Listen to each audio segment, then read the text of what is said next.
Power to the Princess, Elizabeth and the Wild Swans. Once in a small country lived a king and a queen. They had each been married before, and together they created a big blended family of 12 children. They tucked themselves snugly into a modest palace, with the children sharing rooms. Their toys, games, and accessories spilled out into the common areas, gardens, and grounds. One day, after a visitor tripped on a domino so hard his fake teeth flew out, the royal family built the kids a playhouse in the woods. There the 12 kids played the days away with imaginative games, gardening, performing, and building.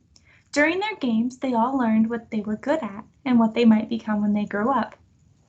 Rodney excelled in circus arts. Maud proved a budding chemist. Jay, an engineer, built a pulley system to bring snacks aboard. Grace raced boats on the pond. Eugenia liked to play doctor with her dolls, and Beauregard, an apprenticing electrician, put up lights. The eldest of the kids, Princess Elizabeth, was a real chatterbox. She was a dabbler and lent a hand with her siblings' interests, but she hadn't yet discovered what really captured her attention. Nearby the playhouse in the woods there lived two young wizards, Wes and his sister Wanda. One day, while Elizabeth was preparing everyone a snack at the playhouse, the youngsters were playing hot potato, and an errant ball shattered the window of Wes's office. He had been practicing a delicate spell that turned a mouse into a swan, but the ball through the window jostled the magic and, with a loud bang and lots of smoke, it flashed through the window and onto the kids. Before the young wizard's eyes the children turned into 11 beautiful swans. The children, now covered in feathers, flapped about trying their new wings and bumping into one another. Before long, Wes, Wanda, the king, the queen, and Princess Elizabeth were all on the scene. "What happened?" cried the queen. "Where are the children?" The king went white, gazing at the swans. "I think we're looking at them." "I'm so sorry," cried the wizard, embarrassed. "I'm sure I can fix it." The poor wizard tried desperately to alter the spell, but to no avail. The swans kept on strutting and squawking about. "There must be a spell to reverse it in your books," Elizabeth said, heading to the wizard's office. Wanda joined Elizabeth and consulted the wizardly texts. Soon enough they located a passage, and Wanda read it aloud for everyone to hear. The transfiguration of swans. Impacts include flying all day, resting only by night. Side effects include squawking, wing rash, and webbed feet. Spell may be reversed by the donning of a hand-knit nettles shirt. "Fantastic!" cried the king. "Wait, there's more," continued Wanda. "The shirt must be knitted by an immediate relative who may not speak a word the entire time. Shirts must be knitted in 2 months' time, or the person will stay a swan forever," Elizabeth read over Wanda's shoulder. The king gulped. "It's hopeless. Where are we going to find a relative who is a master seamstress who could work that fast and doesn't mind being stung by nettles?" Princess Elizabeth spoke up. "I could do it." "No way," said the king. "But I'm good with my hands, and I'm a quick learner," said the princess. "Please let me do this. I never forgive myself if my brothers and sisters were swans forever." The king and queen conferred and agreed that Princess Elizabeth would move into the playhouse in the woods, where she could collect nettles and set to work. That very afternoon Elizabeth began collecting nettles that grew on the floor of the woods. They nipped and burned and left red blotches on her hands, but Wanda showed her where to find some soothing berries. These helped, and soon Elizabeth had enough nettles to get started. Wincing, she stepped on the nettles to break them down, then twisted the fibers to spin them into coarse thread. Making the first shirt was a little clumsy, but Elizabeth persisted. She traced her own clothing and looked for the places where different pieces of fabric joined together. After a few days it was complete. Its neckline was maybe too deep and one sleeve was longer than the other, but it was a success nonetheless. For the next shirt, Elizabeth planned more carefully. She folded her pattern to make sure it was symmetrical, and she noticed some seeds in Wanda and Russ's yard that she added as buttons. With each shirt, Wanda learned something new. For the third shirt, Wanda showed Elizabeth how to make vegetable dyes to color it red. For the fourth, Wes turned the shattered window into glitter, which Elizabeth dusted on the seams. On the fifth, Elizabeth tried a fancy collar, and on the sixth shirt, bark buckles. With each one, the princess thought of a specific brother or sister, what they might like if they were human again, and on each one she embroidered a tiny winged motif.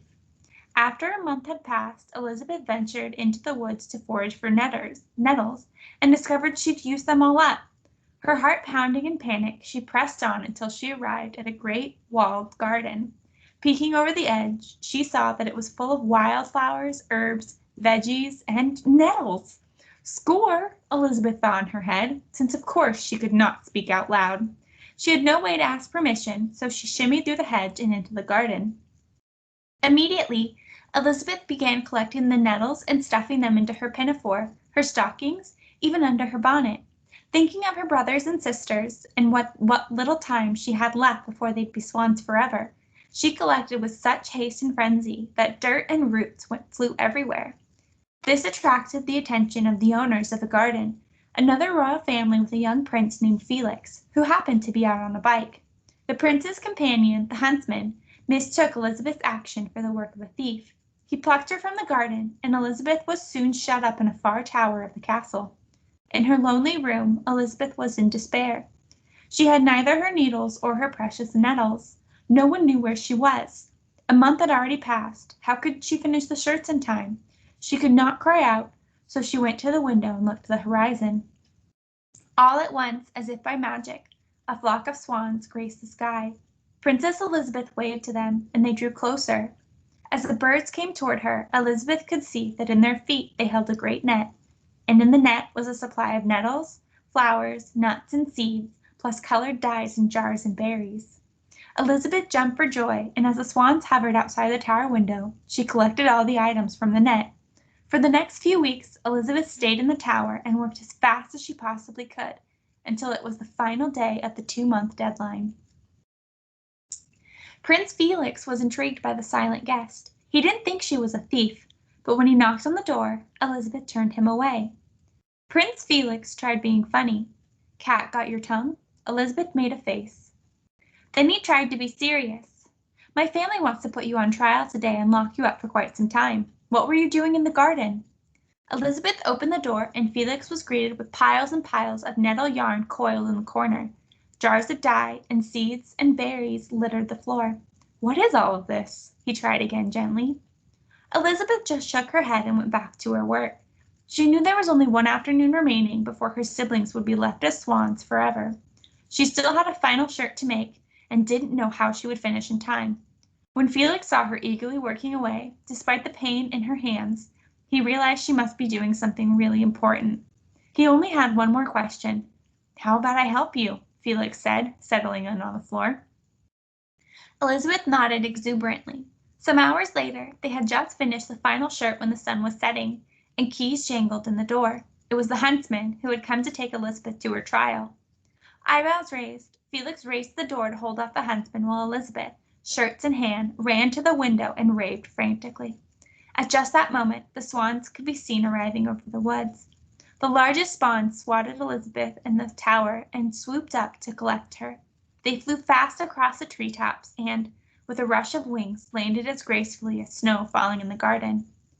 The king, queen, Wes, and Wanda burst through the woods to join them.